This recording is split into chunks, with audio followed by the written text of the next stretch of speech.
इस वीडियो के अंदर हम सीखने वाले हैं आज नरेशन, और नरेशन में हमारा सेंटेंस चल रहा है जो कि मैंने आपके सामने लिख लिया है। नरेशन में टॉपिक हमारा नरेशन टॉपिक चल रहा है, उसके अंदर हमारा चल रहा है सेंटेंस। सेंटेंस में मैं आपको दो टॉपिक करा चुका हूँ, कौन सा, एक असर्टिव और दूसरा हमारा इंट्रोगेटिव। तो हमारे अब तीन बचे हैं, इम्परेटिव, ऑब्जेक्टिव और एक्सक्लेमेटरी। ठीक है, आज कोशिश रहेगी कि आज दोनों तीनों को खत्म कर दिया जाए। ठीक है, तो सबसे पहले मैं समझाता हूँ आपको क्या इम्परेटिव। ठीक है ना, तो अटेंड करें सभी बच्चे।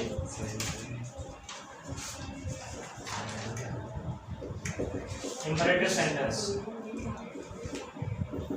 इम्परेटिव सेंटेंस क्या होता है? देखिए इसमें क्या क्या बोध होता है। प्रार्थना, ठीक है, प्रार्थना हो सकती है, आज्ञा हो सकती है, सलाह हो सकती है। जिनमें तीनों को बोध किया जाता है उसे क्या कहते हैं हम? इम्परेटिव। ठीक है, और मैं इसकी क्या लिख देता हूँ आपके लिए? परिभाषा। ठीक है, और फिर क्या देता हूँ? एग्जाम्पल। फिर को क्या करते हैं इसको? खत्म। मैंने आपके लिए क्या लिख लिया है? Definition. A sentence that expresses order, command, advice, request या suggestion is called imperative sentence. ठीक है, तो कहने का मतलब है आपको या आदेश दिया हो, या सलाह दी हो, या फिर रिक्वेस्ट दी हो, सजेशन और तुम्हारी एडवाइस सेम होती है, कमांड और ऑर्डर सेम रहता है, रिक्वेस्ट भी अलग होती है, तो करना होती है वो। इसका फॉर्मूला क्या होता है?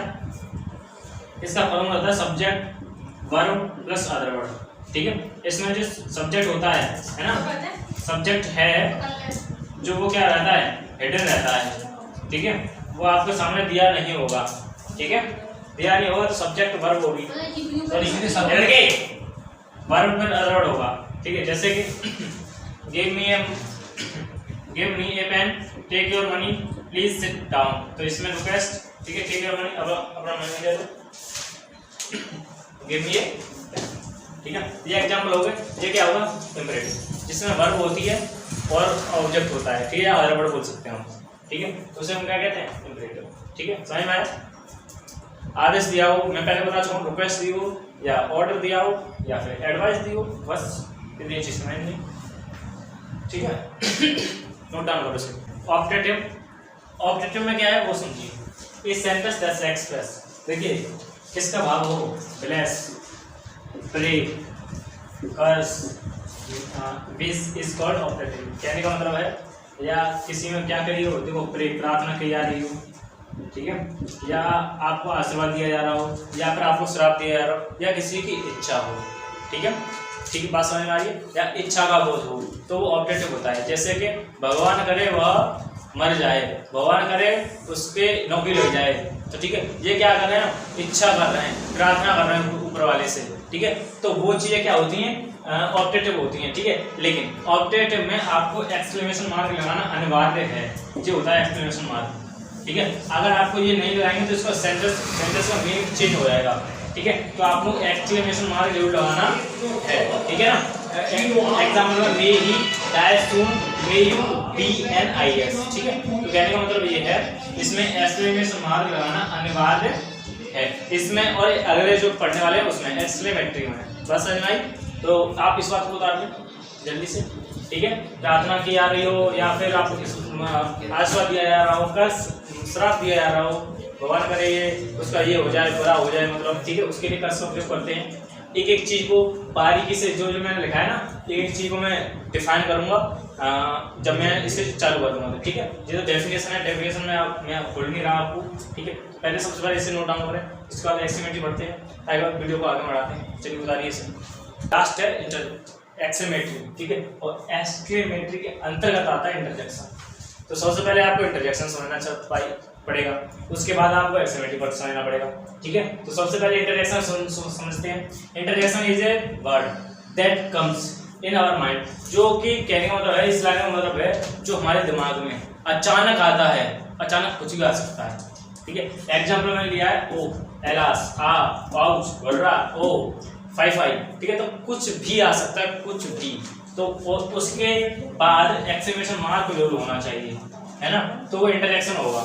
ठीक है, अब समझ में आई? अब इंटरजेक्शन हमें समझ में आएगा कि अच्छा कोई वर्ड है जैसे एलास है, उसके पीछे अगर हमने क्या लगा दिया है, एक्सक्लेमेशन मार्क लगाया, तो उनका इंटरजेक्शन होगा। ठीक है, अगर ठीक है, अब एक्सक्लेमेटरी क्या होता है? A sentence that comes in our mind all of a sudden. कहने का मतलब ये भी अचानक आता है। ठीक है, लेकिन अचानक में से देखिए, या फिर देखो अचानक या तो फिर हंसी होगी या फिर दुख होगा, ठीक है, या किसी को प्रश्न लगा लेंगे हाँ, ठीक है, या फिर कह लेंगे हो रहा वो मैच जीत गया तो बड़ा खुश लगे। अब मान लीजिए सुबह से आप सुबह हैं, ठीक है, अब किसी को फोन आता है कि मान लीजिए किसी की डेथ हो गई तो आप उदास हो गए, ठीक है, तो अचानक वो चीज़ हुई ना, अब वो अचानक चीज़ होती है वो क्या होती है, एक्सीलेंट होती है। जैसे कि कुछ वर्ड्स दे रहा हूँ, जॉय है, सॉरो है, सरप्राइज है, ठीक है, और इसे डिटेल में पढ़ेंगे जब मैं आपको ये सेंटेंस करा रहा हूँ तब, ठीक है। तो एलास आई एम रूड, क्या कहते समझ रहा है, एलास मैं बर्बाद हो गया, ठीक है, हाँ बुरा, I had one the match, बुरा हम क्या जीतेंगे, मैच जीत गई, ठीक है। तो ये क्या हो गया आपकी यहाँ तक जल्दी क्या समाप्त, ठीक है। अब मैं एक बात बता रहा हूँ, विदाउट किसके, इलेक्शन हुआ के, विदाउट हेल्प ऑफ इंटरजेक्शन के भी हम एक्सक्लेमेटरी बना सकते हैं। तो उससे कैसे समझाऊंगा, इसको रफ कर देता हूँ फिर उसके बाद उससे समझाता हूँ, ठीक है।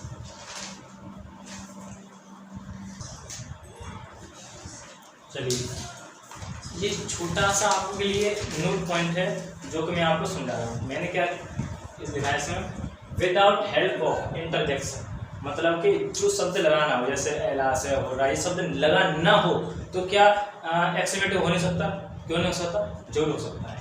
We can make a exclamative sentence, तो हम उसे सेंटेंस बना सकते हैं विदाउट किसके, इंटरजेक्शन। इंटरजेक्शन मैंने बताया जैसे एलास वगैरह, हो रहा वगैरह ये है, ठीक है। जैसे कि इसके लिए मैं क्या दे रहा हूँ आपको, ये भी आपसे पूछा जाएगा, इसका आपसे राइट एंड राइट पूछा जाएगा, देखिए व्हाट आई या सच आई या हाउ आई, ठीक है। इन तीनों में से कोई भी आ सकती है, घटने नहीं आएंगे, इनमें से एक ही बताता है। उसके बाद ए या एन में से एडजेक्टिव वो किसके लिए प्रयोग होगा, नाउन की वजह से। जैसे कि एग्जांपल है व्हाट अ प्लेस, ठीक है। अब मैं आपको बताऊँ वो बाद में क्या रहा है, एक्सक्लेमेटरी मार्क रहा है, तो इसका मतलब ये है कि ये एक्सक्लेमेटरी तो है, ठीक है, क्योंकि अगर ऑप्टेटिव होता तो उसमें आगे मे आता, ठीक है, तो उसमें क्या आता, मे आता, ऑप्टेटिव होता तो, लेकिन ऑप्टेटिव है नहीं है, इसलिए इसने क्या मे का प्रयोग किया, नहीं तो एक्सक्लेमेटरी है, क्योंकि एक्सक्लेमेशन मार्क ओनली दो में आता है, ऑप्टेटिव और एक्सक्लेमेटरी में।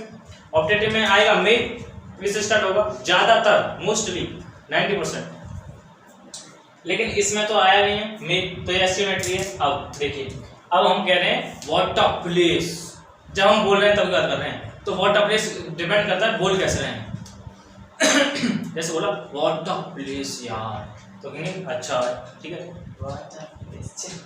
तो क्या बेकार है, तो मैंने यही लिखा है, स्पीक पे डिपेंड करता है कि हम बोल कैसे रहे हैं, ठीक है। अगर अच्छे तरीके से बोल रहे हैं तो गुड है, अगर बैड तरीके से बोल रहे हैं तो क्या है, बैड है, ठीक है। अगर हम लिख रहे हैं जैसे हमने लिखा व्हाट अ प्लेस, तो ऑलवेज क्या हुआ, गुड, ना कि बैड। मैं लिखा है राइट अगर करेंगे और लिखेंगे तो ऑलवेज क्या हुआ, गुड, लेकिन जब बोल रहे हैं तब डिपेंड करता है आपकी सिचुएशन पे आप बोल कैसे रहे हैं। तो इससे क्या सीखा क्या, मतलब कहने का ये है विदाउट इंटरजेक्शन के भी एक्सक्लेमेटरी आ सकता है, और ये आपको डायरेक्ट में दिया होगा तो आपसे पूछेगा कि इसका इनडायरेक्ट बनाइए, तब के लिए मैंने आपको अभी समझा दिया, ठीक है। और यहीं से आपके सेंटेंस पांचों हो जाते हैं क्या, खत्म, ठीक है। अब डायरेक्ट एंड डायरेक्ट कुछ अब नियम चलेंगे, बहुत ही ज़्यादा महत्वपूर्ण क्लास रहने वाली है ये। जिन बच्चों ने अभी तक डायरेक्ट एंड डायरेक्ट सीखे नहीं है, पढ़े तो हैं लेकिन सीखे नहीं है, तो वे वीडियो के अंतर्गत आना स्टार्ट करते हैं, और फिर वीडियो को पहले तो शेयर करें सबसे बच्चे उन जिनको जरूरत है, ठीक है, और वीडियो को लाइक करें और चैनल को सब्सक्राइब करें। आपने जितनी सोशल मीडिया हैंडल है उन सब पर क्या करते हैं, पहले शेयर करें, ठीक है।